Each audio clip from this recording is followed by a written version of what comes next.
첫 번째 문단. 코나투스 동그라미 치고요. 코나투스는 사물이 자기 존재를 보존하려는 경향을 말한다. 서구 철학에서 코나투스는 수천 년에 걸쳐 여러 학자들에 의해 정의되었다. 고대 그리스의 스토아과 동그라미 치고요. 코나투스를 생명체의 자기 보존의 욕망으로 보았으며 자기 보존의 욕망, 연결. 살아있는 생명체는 스스로에 대한 애착과 보존 의지를 가지는 동시에 죽음으로부터 멀어지기를 원한다고 하였다. 하지만 스토아파는 코나투스를 모든 생명체가 가지고 있는 것이 아니라 믿죠. 동물만이 가지는 특성입니다. 그 신구는 코나투스가 없다고 본 거예요. 그러니까 죽지 않으려는 의지, 살려는 의지를 말하는 겁니다. 이후 중세의 스콜라 철학자 끊어주시고 이제 스콜라 철학 동그라미. 동물뿐 아니라 모든 자연적 사물, 그러니까 식물을 다 포함하는 겁니다. 코나투스를 가지고 있으며 이에 따라 모든 유기적 생명체가 유기물입니다. 자신의 실존을 지속하는 욕망을 갖는다고 보았다. 끊어주시고 이제 중세 이후 르네상스 철학자 동그라미. 코나투스가 자기 보존에 대한 욕망이라는 기존의 견해를 받아들이면서 코나투스를 유기적 생명체뿐만 아니라 무기물도 유기적 생명체뿐만 아니라 무기물도 가진 속성. 점점 시간이 흘러갈수록 코나투스의 범위를 넓히고 있습니다. 그렇죠? 또한 르네상스 철학자들은 인본주의를 추구하기 인간이 근본이라는 신을 거부한 겁니다. 이제. 신 중심의 철학에서 인간 중심의 철학으로 옮겨지는 게 바로 르네상스거든요. 추가했기 때문에 인간의 욕망을 죄악시하던 종교와는 달리 인간의 욕망을 긍정적으로 보았다.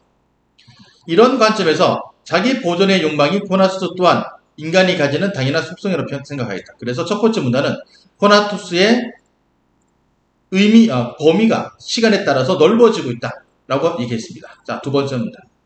자기 보존 욕망이라는 코나투스의 의미는 동그라미 근대 철학자에게도 이어졌지만 기존의 관점에만 머무르는 것이 아니라 자연을 이해하는 데에도 적극적으로 활용되었다. 연결.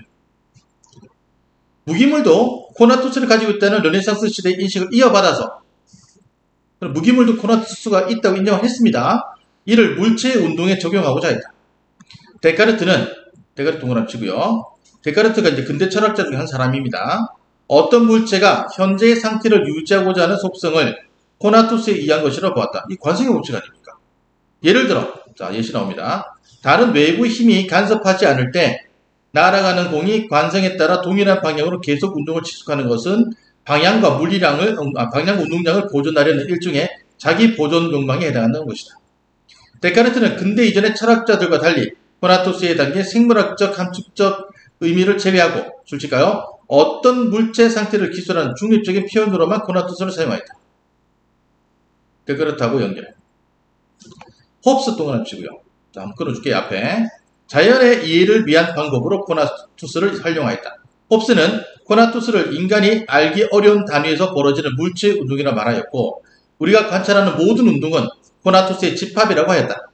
홉스는 걷기나 말하기 같은 인간의 움직임도 코나투스에 의한 것으로 보았는데 이러한 관점에 따르면 심장을 통한 혈액의 순환 등 인체의 자기 보존을 위한 생명운동 역시 코나투스에 의한 것이 된다. 즉 홉스에 따르면 코나투스는 어떤 방향으로 향하기 위한 노력이며 어떤 방향으로 향하기 위한 노력 그리고 인간의 자기 보존 욕망도 생존이라는 방향을 노력으로 볼 수 있다.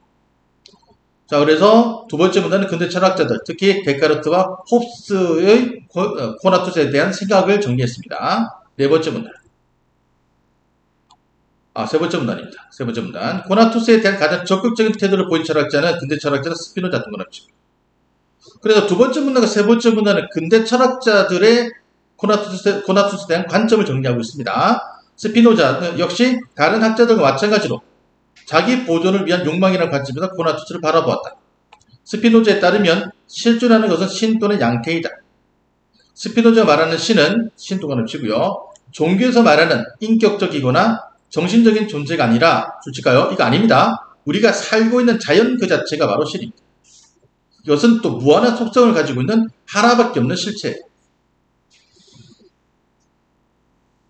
실체의 여러 속성이 유한한 형태로 나타나는 모습이 양태이며 무한하지 않고 유한한 형태가 양태이며 인간이나 기타 모든 사물은 양태로도 존재한다. 인간의 기타 모든 사물이 뭡니까? 신이 아닌 존재죠. 신이 아닌 존재들은 양태로서 존재한다. 스피노자는 코나투스를 모든 양태가 자신을 보존하려는 성향으로 보았다. 코나투스는 사물의 본질 그 자체이기 때문에 의도적이거나 지향적인 성격, 의도적 지향적 성격을 갖지 않고입니다. 코나투스가 없다면 양태는 그 본질을 잃어버린 것과 같으므로 자신의 존재를 보존할 수 없는 것이다. 스피노자는 유기체뿐 아니라 모든 무기물도 양태에 해당하므로 자신의 본질을 유지하는 성향이 보인다고 하였지만 인간의 코나투스는 다른 사물들의 코나투스와는 다르게 솔직하여 의도적이거나 지향적 성격을 갖는다. 인간의 코나투스는 의도적이거나 지향적인 성격을 갖는다. 스피노자는 인간의 코나투스를 나누어 설명하였는데 자신의 존재를 유지하려는 노력이 정신적 측면에서 정신적 측면 동그라미 치고요. 표현되는 코나투스를 의지하고 정신적 측면 연결. 정신과 신체 동시에 표현되는 것. 동시에 표현되는 동그라미 욕구 연결. 스피노자는 욕구가 인간의 본질이라고 말하였고 이는 욕구가 본능적으로 자신의 존재를 유지하려는 노력이라는 것을 의미한다. 또한 인간이 본능적 차원에만 머물지 않고 자기 보존의 노력을 의식하게 되는 욕망이라고 하였다.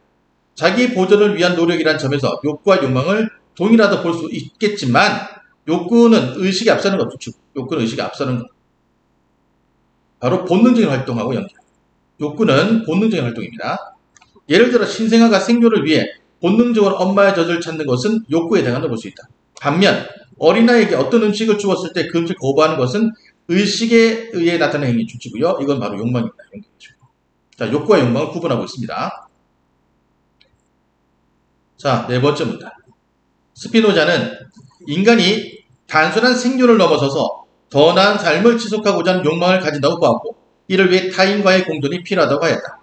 스피노자에 따르면 코나투스는 불변하는 실체가 아니라 실체가 여러 모습으로 나타나는 현실적 양태이고 따라서 코나투스는 타인과의 관계 속에서 변화가 가능하다겠죠. 인간은 타인과 관계를 맺으면서 어떠한 자극을 받게 되고 이는 인간의 정신과 육체에 변화를 주게 된다. 스피노자는 이러한 자극과 변화의 과정이 기쁨과 슬픔이라는 두 가지 원초적인 감정으로 나타난다고 하였다. 기쁨이 나타나면 주치고요. 코나투스 증가. 그 다음 또 주치게요. 슬픔이 나타나면 코나투스 감소. 이것은 코나투스의 증가를 제한하는 쪽으로 행동하는 것이다. 한편 인간은 코나투스를 가속시키는 타인과 관계를 맺기도 하는데 이는 왜곡된 욕망으로 인해 발생한다. 하지만 스피노자는 타인과의 관계를 부정하지 않는다. 타인과의 관계 속에서 잘못된 인식을 수정할 수 있고 이는 결국 코나투스의 증가로 이어질 수 있다는 것이다. 이러한 관점을 바탕으로 스피노자는 솔직하여 인간은 기쁨을 지향해야 한다고 말하며 타인과 함께 기쁨을 증가시키는 공동체의 필요성을 주장하였다. 자, 철학자들의 코나투스에 대한 관점을 정리했습니다. 자, 문제 풀겠습니다.